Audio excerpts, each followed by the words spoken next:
ಶಿವಮೊಗ್ಗ ನಗರದಲ್ಲಿ ಒತ್ತುವರಿ ತೆರವು ಕಾರ್ಯಾಚರಣೆ ನಡೆಯುತ್ತಾ ಇದೆ. ಫುಟ್ಪಾತ್ನಲ್ಲಿದ್ದಂಥ ಹೂವು ಹಾಗೆ ಹಣ್ಣಿನ ಅಂಗಡಿಗಳನ್ನ ತೆರವುಗೊಳಿಸಲಾಗ್ತಾ ಇದೆ. ಶಿವಪ್ಪ ನಾಯಕ ಪ್ರತಿಮೆ ಬಳಿ ಇದ್ದಂಥ ಹೂವಿನ ಮಾರುಕಟ್ಟೆ ಇದನ್ನ ತೆರವುಗೊಳಿಸ್ತಾ ಇದ್ದಾರೆ. ಮಹಾನಗರ ಪಾಲಿಕೆ ಹಾಗೆ ಸಂಚಾರಿ ಪೊಲೀಸ್ ಜಂಟಿ ಕಾರ್ಯಾಚರಣೆ ಇದು. ಅನಧಿಕೃತ ಮಳಿಗೆಗಳ ತೆರವನ್ನ ಮಾಡ್ತಾ ಇದ್ದಾರೆ ಅಧಿಕಾರಿಗಳು. ಸಾರ್ವಜನಿಕರ ಓಡಾಟಕ್ಕೆ ಇದು ತೊಂದರೆ ಆಗ್ತಾ ಇತ್ತು ಅನ್ನೋದಾಗಿ ಇದೀಗ ತೆರವು ಕಾರ್ಯ ನಡೀತಾ ಇದೆ. ಬಟ್ ಅಲ್ಲಿದ್ದಂಥ ವ್ಯಾಪಾರಿಗಳು ತೆರವು ಕಾರ್ಯವನ್ನ ವಿರೋಧಿಸ್ತಾ ಇದ್ದಾರೆ.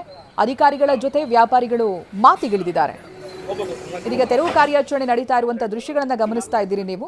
ಅಲ್ಲೇ ಚಿಕ್ಕ ಪುಟ್ಟ ವ್ಯಾಪಾರ ಮಾಡಿಕೊಂಡಿದ್ದ ಹೂವು ಹಣ್ಣು ತರಕಾರಿಗಳ ವ್ಯಾಪಾರ ಮಾಡ್ತಾ ಇದ್ದಂಥ ವ್ಯಾಪಾರಿಗಳು ಇದೀಗ ಆ ಅಂಗಡಿಗಳನ್ನ ತೆರವುಗೊಳಿಸ್ತಾ ಇದ್ದಾರೆ. ಕಾರಣ ಅಲ್ಲಿಯ ಸಾರ್ವಜನಿಕರಿಗೆ ತೊಂದರೆ ಆಗ್ತಾ ಇತ್ತು ಓಡಾಡೋದಕ್ಕೆ ಅಂತ.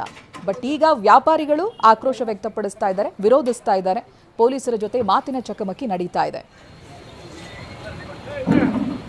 ಪ್ರತಿನಿಧಿ ಬಸವರಾಜ್ ಇದಕ್ಕೆ ಸಂಬಂಧಪಟ್ಟಾಗೆ ಮಾಹಿತಿಯನ್ನು ಕೊಡ್ತಾರೆ. ಬಸವರಾಜ್, ಈಗ ಏನ್ ನಡೀತಾ ಇದೆ? ಒಂದ್ ಕಡೆ ಸಾರ್ವಜನಿಕರಿಗೆ ತೊಂದರೆ ಆಗುತ್ತೆ ಅಂತ ತೆರವುಗೊಳಿಸ್ತಾ ಇದ್ದಾರೆ, ಹೌದು, ಬಟ್ ವ್ಯಾಪಾರಿಗಳು ಆಕ್ರೋಶ ವ್ಯಕ್ತಪಡಿಸ್ತಾ ಇದ್ದಾರೆ ಅನ್ನೋದು ಗೊತ್ತಾಗ್ತಾ ಇದೆ.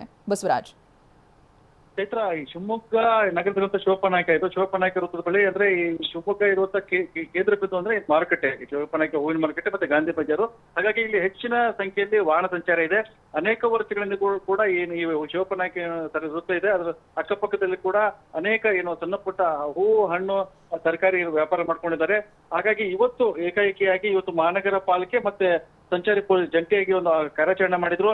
ಅಲ್ಲಿ ಏನು ಸಂಚಾರಕ್ಕೆ ಅಡ್ಡಿ ಆಗ್ತಾ ಇದೆ, ಸಾಕಷ್ಟು ಸಾರ್ವಜನಿಕ ದೂರು ಬಂದಿದೆ, ವಾಹನ ಸಂಚಾರ ಸಮಸ್ಯೆ ಆಗುತ್ತೆ, ಟ್ರಾಫಿಕ್ ಜಾಮ್ ಆಗುತ್ತೆ. ಹಾಗಾಗಿ ಏಕಾಏಕಿ ಬಂದು ಇವತ್ತು ಅಲ್ಲಿ ಅನಧಿಕೃತವಾಗಿ ಅಂಗಡಿಗಳ ತೆರವು ಕಾರ್ಯಾಚರಣೆ ಮಾಡುವಂತ ಪ್ರಯತ್ನ ಮಾಡಿದ್ರು. ಈ ಸಂದರ್ಭದಲ್ಲಿ ಕೂಡ ಅಲ್ಲಿರುವಂತಹ ವ್ಯಾಪಾರಸ್ಥರು ತಮ್ಮ ಆಕ್ಷೇಪವನ್ನು ಕೂಡ ಹೊರಹಾಕಿದ್ರು. ಕೂಡಲೇ ನಮ್ಮನ್ನ ಇಲ್ಲಿಂದ ಹೊರ ಹಾಕಿದ್ರೆ ನಾವು ಎಲ್ಲಿ ವ್ಯಾಪಾರ ಮಾಡಬೇಕು, ಅನೇಕ ವರ್ಷಗಳನ್ನು ಕೂಡ ವ್ಯಾಪಾರ ಮಾಡ್ಕೊತಾ ಇದ್ದೇವೆ, ನಮಗೆ ಒಂದು ಬೇರೆ ವ್ಯವಸ್ಥೆ ಮಾಡಿಕೊಡ್ಬೇಕಂತ ಆಕ್ರೋಶವನ್ನು ಕೂಡ ಹೊರ ಹಾಕಿದ್ರು. ಈ ನಡುವೆ ಕೂಡ ಮಹಾನಗರ ಪಾಲಿಕೆ ಅಧಿಕಾರಿಗಳು ಮತ್ತೆ ಸಂಚಾರ ಪೊಲೀಸರು ತೆರವು ಕಾರ್ಯಾಚರಣೆ ಮುಂದುವರಿಸಿದ್ದಾರೆ. ಇನ್ನು ಅನೇಕ ವರ್ಷಗಳಿಂದ ಈ ಸಮಸ್ಯೆ ಇದೆ, ಈ ಸಮಸ್ಯೆಗೆ ಪರಿಹಾರ ಕಂಡುಕೊಳ್ಬೇಕಾಗಿದೆ. ಹಾಗಾಗಿ ಸಾಕಷ್ಟು ಒತ್ತಡ ಕೂಡ ಮಹಾನಗರ ಪಾಲಿಕೆ ಮೇಲಿದೆ ಮತ್ತೆ ಸಂಚಾರ ಪೊಲೀಸರ ಮೇಲೆ ಕೂಡ ಇದೆ. ಹಾಗಾಗಿ ಇವತ್ತು ಅಧಿಕಾರಿಗಳು ಕೂಡ ಯಾವುದೇ ರೀತಿ ಹಿಂಜರಿಕೆ ಮಾಡದೆ ಇವತ್ತು ತಮ್ಮ ಕಾರ್ಯಾಚರಣೆಯನ್ನ ಚೈತ್ರ ಮುಂದುವರಿಸಿದ್ದಾರೆ. ಓಕೆ, ಥ್ಯಾಂಕ್ ಯು ಬಸವರಾಜ್ ಮಾಹಿತಿಗಾಗಿ.